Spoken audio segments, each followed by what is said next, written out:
Hola, soy Fernando Díaz Sarmiento. Bienvenidos a nuestros enigmas de la historia.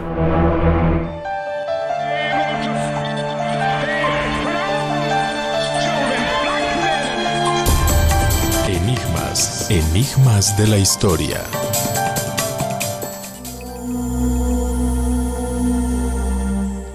Hoy en nuestros enigmas de la historia hablamos de la carrera para llegar al Polo Sur.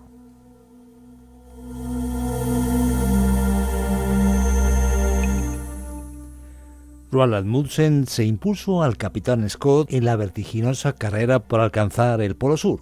Con una ambición desmedida pero extremadamente metódico, el explorador noruego supo dominar las situaciones más adversas para alcanzar la gesta.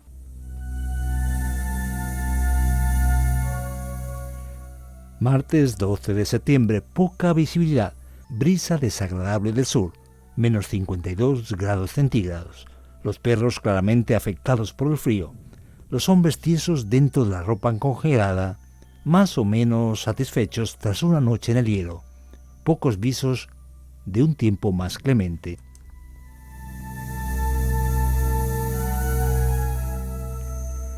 El autor de esta anotación de diario fue Roald Amundsen, un explorador noruego que se había hecho un nombre 5 años antes por ser el primero en navegar del Atlántico al Pacífico por el legendario Paso del Noroeste. Ahora se hallaba al otro lado del globo, en el Antártico, tratando de anotarse la hazaña más prestigiosa en el mundo de la exploración: llegar al Polo Sur.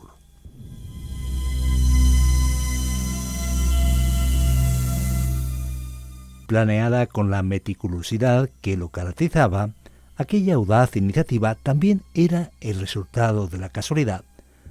Hoy hablamos de esa carrera al Polo Sur y hablamos con José Hutter. ¿Qué tal, José?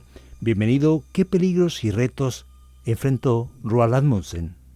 Hola, Fernando, es un placer estar de nuevo contigo. Pues Roald Amundsen se enfrentó a varios peligros y desafíos durante esa expedición al Polo Sur.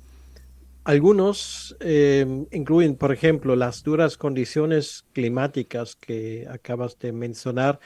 El clima en la Antártida puede ser extremadamente hostil, con temperaturas que pueden caer a 40 grados o más, 40 grados centígrados, fuertes vientos, nevadas intensas, y estas condiciones pueden poner en peligro la salud y la vida de los exploradores y dificultar el progreso de la expedición.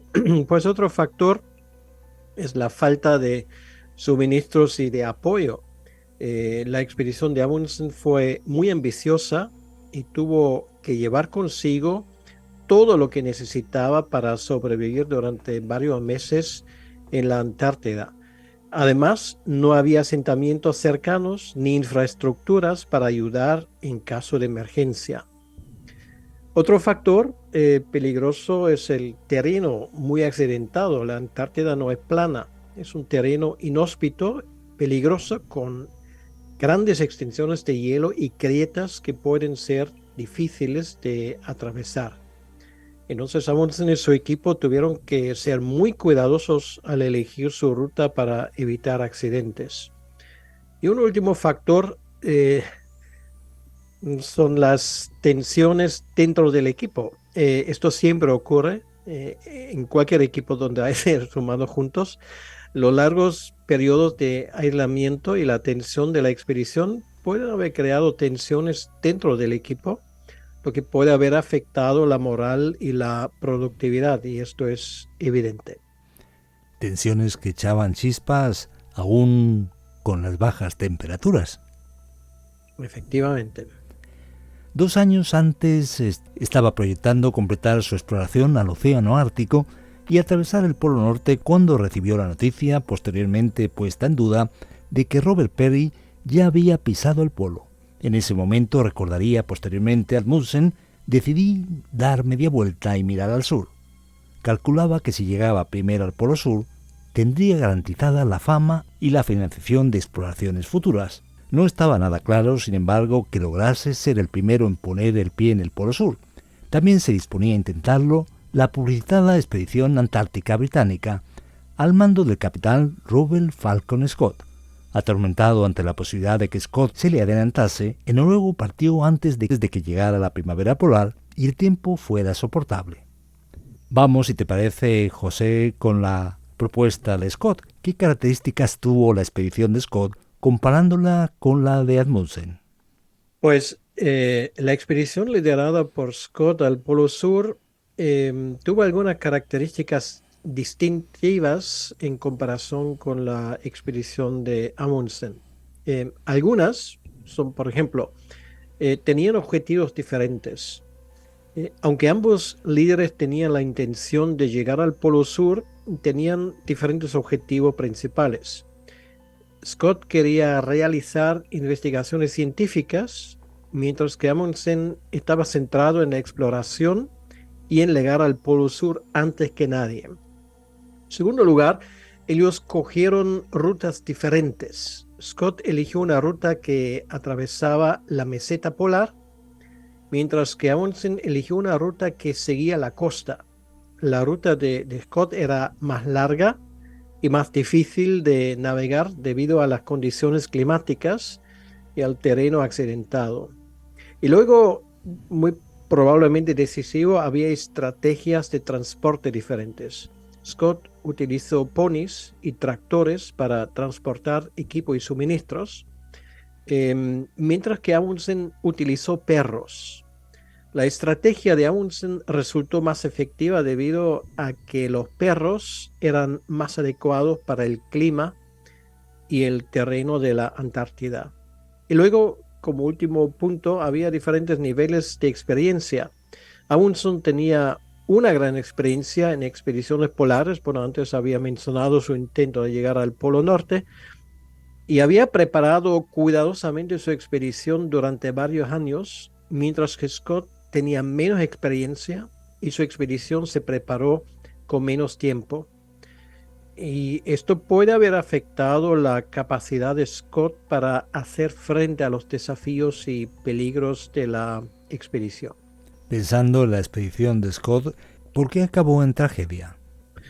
Pues acabó en tragedia debido a una serie de factores. Uno de los factores más importantes fue el clima extremadamente adverso en la Antártida durante el invierno de 1912, que hizo que el equipo de Scott sufriera de hipotermia y otros problemas relacionados con el frío extremo. Además, la expedición tuvo varios problemas de logística que ya lo he mencionado y también de organización. Scott tomó la decisión de utilizar ponis y motos de nieve y esto resultó no ser adecuado. Además, la expedición de Scott sufrió retrasos en la llegada de los suministros necesarios para el éxito de su expedición. Y finalmente Scott y 4 miembros de su equipo lograron llegar finalmente al Polo Sur, pero claro, descubrieron que un equipo noruego liderado por Amundsen ya había llegado allí antes que ellos. Y esto fue un palo muy difícil de, de superar en el viaje de regreso. Scott y sus compañeros enfrentaron dificultades extremas, incluyendo una tormenta de nieve que los dejó varados durante varios días. Estaban agotados y desnutridos y con la moral baja por el fracaso de haber llegado segundos. Y todos los miembros de la expedición murieron en su camino de regreso al campamento base. En resumen, la expedición, podemos decir, de Scott terminó en tragedia debido a una combinación de factores, incluyendo el clima extremo, problemas de logística y de organización. Interesante las dos expediciones en esa carrera hacia el Polo Sur. ¿Qué podemos aprender y si acaso también añadir alguna anécdota, algún otro detalle que se nos haya escapado? Cuéntanos algunas conclusiones y lecciones para nuestros días. Bueno, realmente se podría haber escrito libros sobre el tema. De hecho, se han escrito muchos libros, pero si queremos resumirlo, las conclusiones un poco. En primer lugar, la la importancia de la planificación queda evidente, bueno, en este proyecto concreto y en términos generales. Amundsen pasó varios años preparando su expedición y se enfocó en la logística y la preparación de su equipo, mientras que Scott se centró más en la tecnología y en establecer una base científica. Allí Amundsen estaba mejor parado porque la planificación rigurosa y detallada que él había hecho le ayudó a superar los desafíos que se presentaron en el camino, mientras que la falta de planificación adecuada de Scott lo llevó a enfrentar graves problemas. Luego, otro factor que me parece importante que es el tema de la adaptación. Amundsen fue capaz de adaptarse a las condiciones cambiantes del medio ambiente y a la situación a situaciones imprevistas, mientras que Scott se aferró a su plan original y no era flexible, o sea, no se adaptó a las circunstancias cambiantes. Entonces me parece significante que la capacidad de adaptación es esencial en cualquier situación, especialmente en condiciones extremas. Y luego el tema del liderazgo. Amundsen fue un líder pragmático, eficiente y empático, mientras que Scott era más bien un líder carismático, pero a menudo indeciso e ineficaz en la toma de decisiones críticas. La importancia del liderazgo efectivo en situaciones extremas no puede ser subestimada.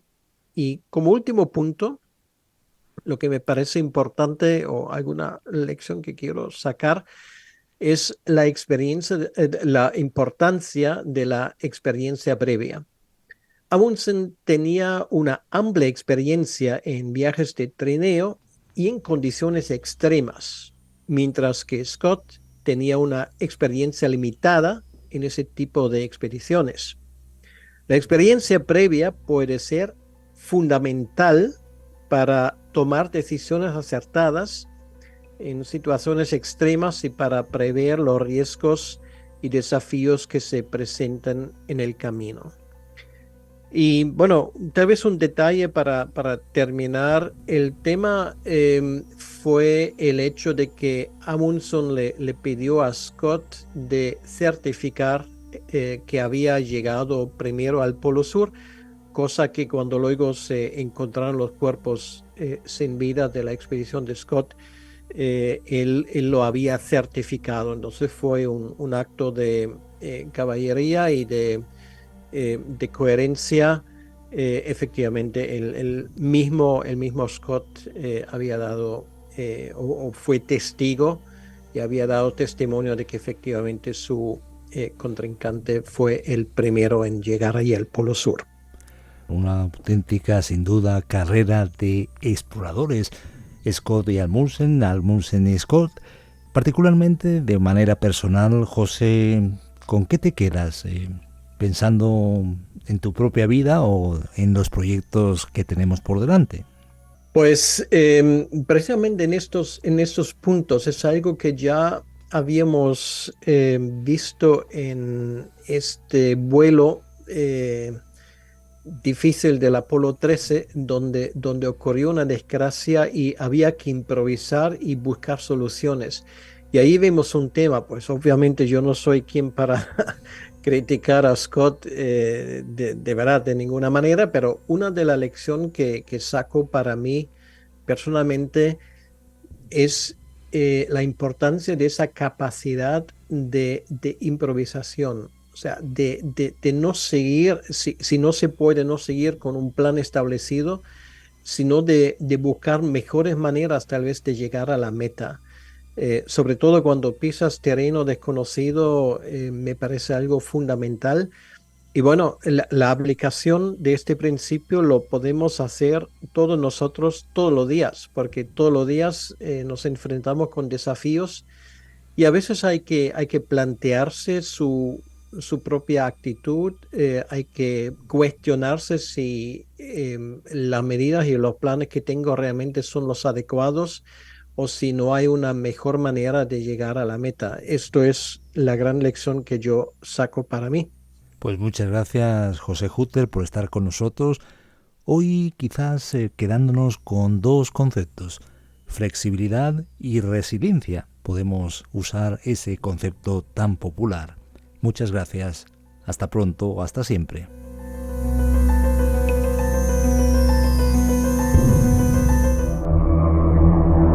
Gracias por estar con nosotros en nuestros enigmas de la historia. Síguenos en las redes sociales. Suscríbete a nuestro canal.